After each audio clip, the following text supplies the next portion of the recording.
नमस्कार,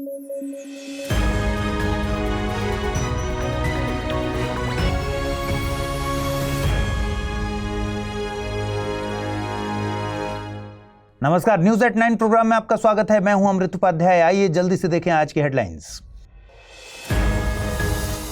14 सितंबर को मनेगा देश में राष्ट्रीय हिंदी दिवस। संविधान सभा ने आधिकारिक भाषा के तौर पर किया था स्वीकार।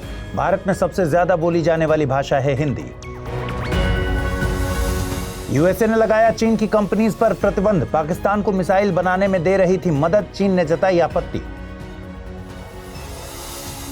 और आगरा को नहीं मिलेगा हेरिटेज सिटी का दर्जा, सुप्रीम कोर्ट ने खारिज की याचिका। सिकंदर लोदी ने बसाया था शहर।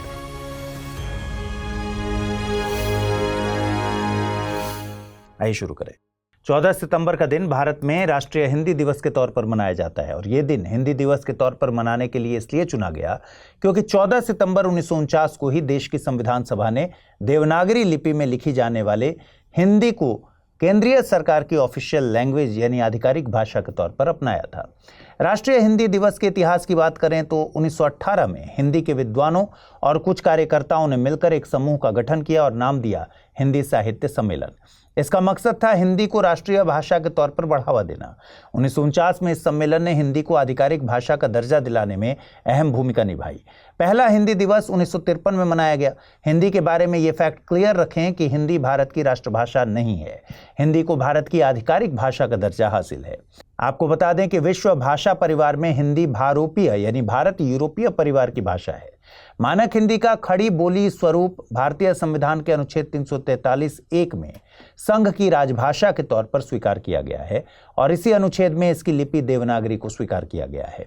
हिंदी भारत में सबसे ज्यादा बोली जाने वाली और दुनिया में मंदारिन और अंग्रेजी के बाद तीसरी सबसे ज्यादा बोली जाने वाली भाषा है। हिंदी भारतीय संविधान की 8वीं अनुसूची की 22 भाषाओं में से एक है। संविधान के अनुच्छेद 351 में केंद्र सरकार को यह दायित्व सौंपा गया है कि वो हिंदी को बढ़ावा देने का प्रयास करे जिससे हिंदी देश के सभी भागों में संवाद का माध्यम बन सके। केंद्रीय सरकार में गृह मंत्रालय के तहत राजभाषा विभाग का गठन किया गया है, जिसके तहत केंद्रीय अनुवाद ब्यूरो, केंद्रीय हिंदी प्रशिक्षण संस्थान, संसदीय राजभाषा समिति और क्षेत्रीय कार्यान्वयन कार्यालय काम करते हैं। हाल ही में भारत में नई दिल्ली में दूसरी Asia Pacific ministerial conference on civil aviation का आयोजन हुआ। इस सम्मेलन में 29 देशों के प्रतिनिधियों के अलावा कई अहम अंतर्राष्ट्रीय संगठनों ने हिस्सा लिया, जिसमें ICAO यानी इंटरनेशनल सिविल एविएशन ऑर्गेनाइजेशन प्रमुख है।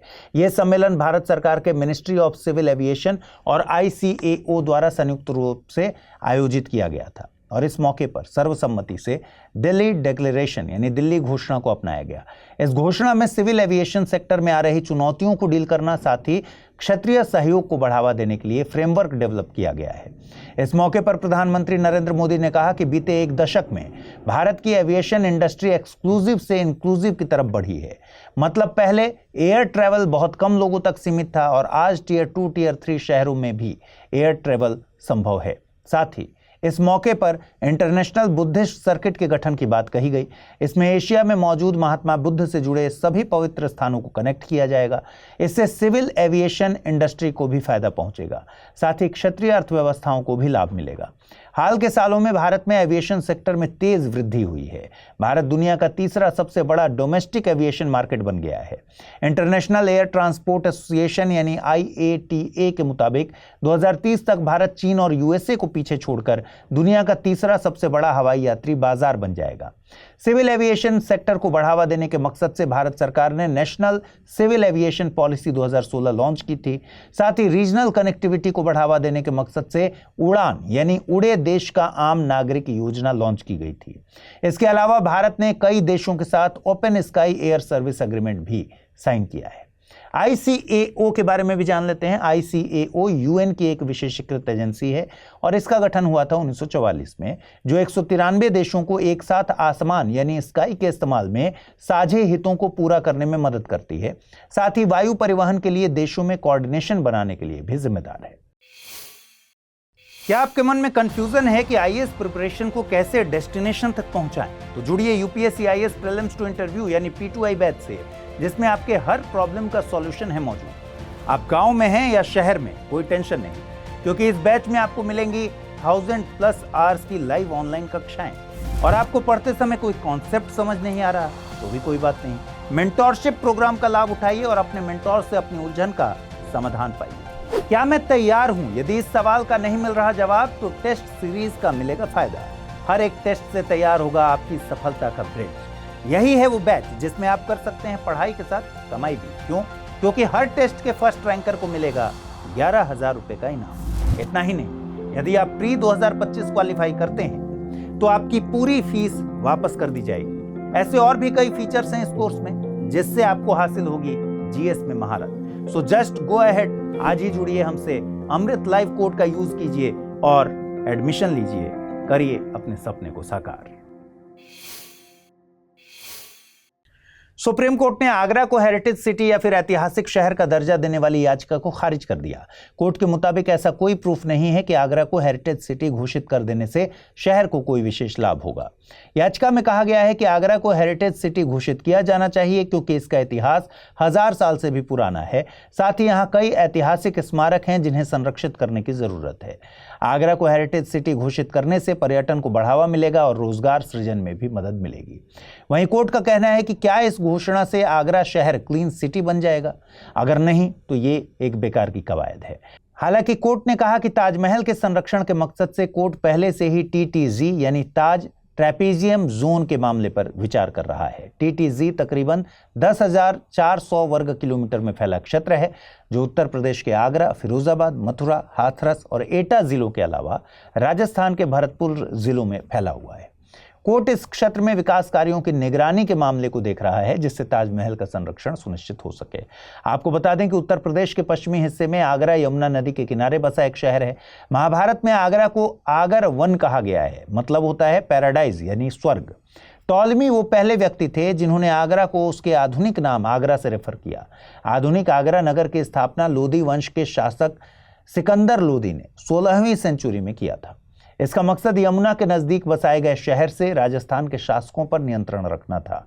अब शाहजहां जब मुगल सिंहासन पर बैठा तो आगरा स्थापत्य कला के शिखर पर पहुंचा। ताजमहल का निर्माण मुगल शासक शाहजहां ने अपनी पत्नी मुमताज महल की याद में करवाया था। बताते हैं कि ताजमहल के निर्माण में 17 साल से ज्यादा का वक्त लगा और इस पर 22,000 मजदूरों और 1,000 हाथियों ने काम किया। ताजमहल भारत में यूनेस्को विश्व विरासत स्थलों की सूची में शामिल है। यूएसए ने चीन के एक शोध संस्थान और कई कंपनीज पर प्रतिबंध लगा दिए हैं। यूएसए के मुताबिक ये संस्थान पाकिस्तान के बैलिस्टिक मिसाइल प्रोग्राम में मदद कर रहे थे।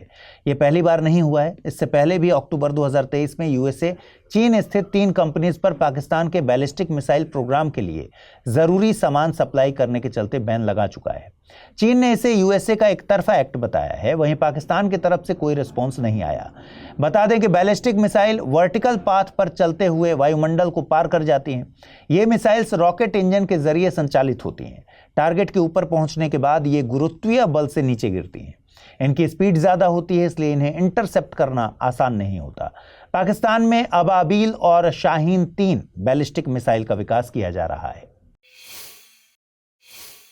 आइए देखें आज का term of the day. Term of the day है आज इको फेमिनिज्म। इको फेमिनिज्म एक ऐसा पॉइंट है जहां पर जलवायु परिवर्तन और जेंडर इंटरसेक्ट करते हैं, लेकिन ये कॉन्सेप्ट आपको तभी क्लियर समझ में आएगा जब आपको फेमिनिज्म के बारे में सही जानकारी हो। फेमिनिज्म को लेकर सबसे गलत धारणा यह है कि यह महिला अधिकारों की वकालत करता है। दरअसल फेमिनिज्म किसी एक जेंडर के लिए ना होकर सभी जेंडर के समान अधिकारों की बात करता है, जिसमें पुरुष भी शामिल है। लेकिन फेमिनिज्म जिस पितृसत्तात्मक समाज के खिलाफ बात करता है, उसमें सबसे ज्यादा तवज्जो केवल एक ही जेंडर को दी गई, वो है मेल यानी पुरुष। इसलिए ये मिस इन्फॉर्मेशन है कि फेमिनिज्म पुरुषों के खिलाफ है, जबकि इसमें हर जेंडर को समान अधिकार देने की बात की जाती है। जिस तरह से पितृसत्तात्मक समाज में मेल जेंडर के अलावा बाकी हर जेंडर को छोटा या कमतर समझा गया है, बिल्कुल वैसे ही प्रकृति में इंसानों ने खुद को सबसे जरूरी स्पीशीज माना। बाकी के जानवरों, पौधों, पक्षियों सबका अस्तित्व गौड़ या फिर बौना हो गया। इको फेमिनिज्म प्रकृति के सभी जीवों के बराबरी के अधिकारों की वकालत करता है। जब किसी इंसान या वस्तु की कीमत या वैल्यू कम समझी जाती है या फॉर ग्रांटेड ली जाती है तो उसे डिस्ट्रॉय करने के लिए सोचा नहीं जाता। बिल्कुल ऐसा ही इंसानों ने प्रकृति के साथ किया, लेकिन यहाँ भी पिरामिड के टॉप पर पुरुष ही हैं। पावरफुल पोजीशंस पुरुषों के पास है, फिर चाहे वो राजनीति हो या फिर इंडस्ट्री, तो प्रकृति की बर्बादी की जिम्मेदारी भी उन्हीं को दी जाती है। लेकिन इसका मतलब ये कतई नहीं कि इको फेमिनिज्म पुरुषों के खिलाफ है, बल्कि ये प्रकृति के सभी जीवों को बराबरी की बात करता है। आइए देखें आज के रैपिड न्यूज में क्या है खास। बीते दिनों केंद्रीय मंत्री पीयूष गोयल ने ट्रेड कनेक्ट ई प्लेटफॉर्म लॉन्च किया। इस प्लेटफॉर्म को भारतीय निर्यातकों, एमएसएमई और उद्यमियों को समर्थन देने के लिए लॉन्च किया गया है। प्लेटफॉर्म को एमएसएमई मंत्रालय, विदेश मंत्रालय जैसे प्रमुख भागीदारों के सहयोग से विकसित किया गया है। प्लेटफॉर्म आसान तरीके से महत्वपूर्ण जानकारी तक तत्काल पहुंच प्रदान करेगा और निर्यातकों के लिए नए बाजार जोड़ने के लिए सिंगल विंडो के रूप में काम करेगा। इसके अलावा यह भारत को वैश्विक बाजार में अपनी मौजूदगी बढ़ाने और छोटे व्यवसायों को सहायता देने में सक्षम बनाएगा। मैक्सिको दुनिया का पहला ऐसा देश बन गया है जिसने मतदाताओं को सभी स्तरों पर न्यायाधीशों को चुनने की अनुमति दी है, यानी सुप्रीम कोर्ट और अन्य उच्च स्तरीय न्यायाधीशों के साथ साथ स्थानीय स्तर के न्यायाधीशों को वोट से चुना जाएगा। इस बदलाव के चलते 2025 या 2027 में लगभग 1600 न्यायाधीशों को चुनाव लड़ना होगा। आपको बता दें कि कुछ देशों जैसे अमेरिका में कुछ राज्यों में न्यायाधीश निर्वाचित होते हैं तथा बोलीविया में उच्च स्तरीय न्यायाधीश का निर्वाचन होता है, लेकिन मैक्सिको में ऐसी व्यवस्था एक गंभीर संकट को जन्म दे सकती है, क्योंकि यहां शक्तिशाली ड्रग माफिया अधिकारियों को प्रभावित करने के लिए रिश्वत और धमकी का इस्तेमाल करते हैं।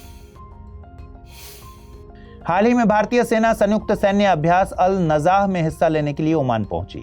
सैन्य अभ्यास के इस 5वें संस्करण का आयोजन 13 से 26 सितंबर तक ओमान में किया जा रहा है। यह अभ्यास रेगिस्तानी वातावरण में संचालन पर केंद्रित होगा। यह संयुक्त अभ्यास रक्षा सहयोग को मजबूत करेगा और दोनों मित्र देशों के बीच द्विपक्षीय संबंधों को आगे बढ़ाएगा। अभ्यास अल नजाह 2015 से हर 2 साल में एक बार आयोजित होता है। इसका आयोजन भारत और ओमान के बीच बारी बारी से किया जाता है। केंद्रीय कैबिनेट ने मौसम के प्रति अधिक सजग और जलवायु स्मार्ट बनने के लिए मिशन मौसम को मंजूरी दी है। 2000 करोड़ रुपए वाले इस मिशन का क्रियान्वयन पृथ्वी विज्ञान मंत्रालय के तहत किया जाएगा। इस 2 वर्षीय पहल का मकसद चरम मौसम और जलवायु चुनौतियों से निपटने के लिए भारत की क्षमता को बढ़ाना है। यह मिशन मौसम संबंधी पूर्वानुमानों की सटीकता में सुधार करने के लिए आर्टिफिशियल इंटेलिजेंस, मशीन लर्निंग और हाई परफॉर्मेंस कंप्यूटिंग जैसे उन्नत टेक्नोलॉजी को इंटीग्रेट करेगा।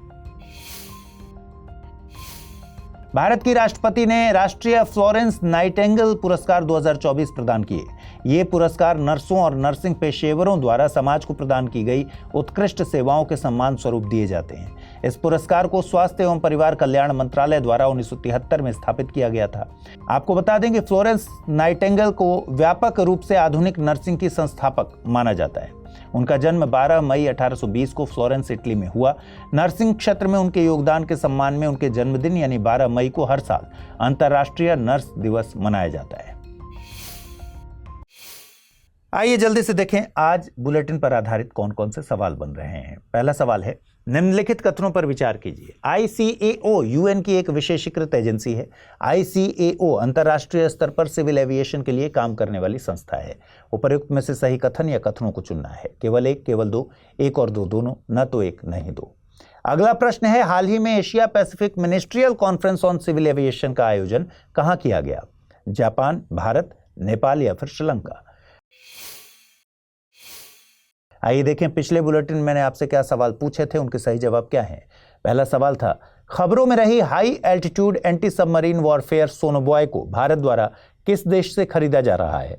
फ्रांस, यूएसए, रूस या फिर इजराइल? और सही जवाब है यूएसए यानी विकल्प बी। अगला प्रश्न था, वास्प 76b पद निरूपित करता है बाह्य ग्रह को, पनडुब्बी, वायरस या फिर साइबर हमले को? सही जवाब है बाह्य ग्रह यानी विकल्प ए। तो आज इस बुलेटिन में बस इतना ही। कल रात 9 बजे पूरे हफ्ते के कंपाइलेशन के साथ मुलाकात होगी आपसे। इस बुलेटिन को जल्दी से लाइक कर दीजिए। अगर आप इस बुलेटिन की PDF हासिल करना चाहते हैं, अमृत उपाध्याय 007 टेलीग्राम चैनल है जिस पर इसकी PDF रोजाना मिलती है। और आज जो सवाल मैंने पूछे हैं उनके जवाब कमेंट सेक्शन में ज़रूर दीजिएगा। नमस्कार।